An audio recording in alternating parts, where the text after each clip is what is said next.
ఇక్కడ మీరు ఏంటి అంటే ఇంపాక్ట్ కమిటీ ఆర్గనైజేషన్ నుంచా? లేకపోతే ఆర్యజనని బృందం నుంచా? మాది ఇంపాక్ట్ ఆర్గనైజేషన్ ఉండండి. మేము hmm. Impact organization Zaheerabad committee. Hmm. So మా కార్యాచరణ వాళ్ళు వచ్చేసి సహకారం కోరారనమాట. హ్మ్. సో మేము స్వచ్ఛందంగా మారుతిరావు సార్ మేమందరం కలిసేసి వాళ్ళకి సపోర్టింగ్గా ఈ ప్రోగ్రామ్ నిర్వహిస్తున్నాం. హ్మ్. అయితే ఏదైతే ఇప్పుడు మీరు గర్భిణీ స్త్రీలకు సంబంధించినటువంటి అవగాహన సదస్సు ఏదైతే ఉందో, ఇది గ్రామాల్లో తీసుకెళ్ళే అవకాశం ఉందా? అంటే ఈ సిటీ వరకే పరిమితమయ్యే అవకాశం ఉందా? లేదు, తప్పకుండా అండి. మనం ఏం చెప్పేసామంటే సిపిడిఓ మేడంని కాంటాక్ట్ చేసి అంగన్వాడీ వాళ్ళందరికీ యాక్సెస్ ఇచ్చేలాగా ఒక ప్రోగ్రామ్ చేసామన్నమాట. అంటే అంగన్వాడీ వాళ్ళందరూ కూడా మెసేజ్ పాస్ చేసాము. ప్రతి అంగన్వాడీ కింద ఒక 6-7 గర్భిణీలు ఉంటారు కాబట్టి వాళ్ళందరికీ మెసేజ్ పాస్ చేయడం జరిగింది.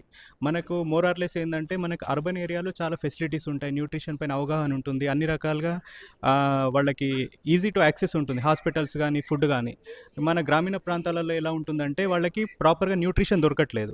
ఏదంటే ఫ్రూట్స్ కూడా వాళ్ళు పండించేది పల్లెటూరులో అయినా సరే వాళ్ళకి అవగాహన లేక ప్రాపర్ న్యూట్రిషన్ ఫుడ్ తీసుకోలేకపోతున్నారు.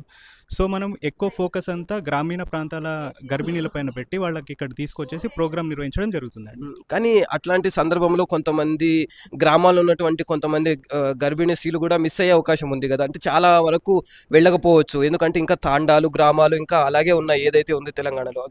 అంత మేర వెళ్ళే అవకాశం లేదు కాబట్టి దగ్గరలో మండలాల్లో ఉన్నటువంటి విలేజ్‌కి మాత్రమే ఈ ఇన్ఫర్మేషన్ వెళ్తుంది. అంటే గవర్నమెంట్‌కి సంబంధించినటువంటి క్యాంప్ అయినా సరే, అదే మీలాంటి స్వచ్ఛంద సంస్థలు ముందుకొచ్చి చేసినటువంటి ఈ క్యాంప్ అయినా సరే, చాలా మట్టుకు ఏంటంటే విలేజ్‌లో ఈ అవేర్‌నెస్ అనేది లేదు. శూన్యం. అంటే గవర్నమెంట్ పథకాల గురించి కూడా చాలా మందికి తెలీదు.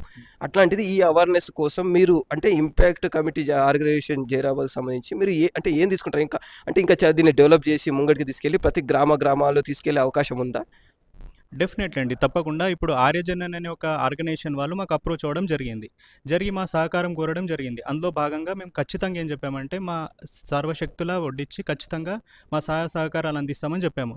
అదే భాగంగా మేము ఈ ఈవెంట్ ఆర్గనైజ్ చేయడానికి, గ్రామీణ ప్రాంతాల్లోకి మెసేజ్‌ని పాస్ చేయడానికి మన ఎవరైతే అంగన్వాడీలు ఉంటారో, ఆశా వర్కర్స్ ఉంటారో వీళ్ళందరినీ కోఆర్డినేట్ చేసి, వాళ్ళని ఇంటిగ్రేట్ చేసి ఇక్కడికి రప్పించడానికి ప్రయత్నం చేశామండి.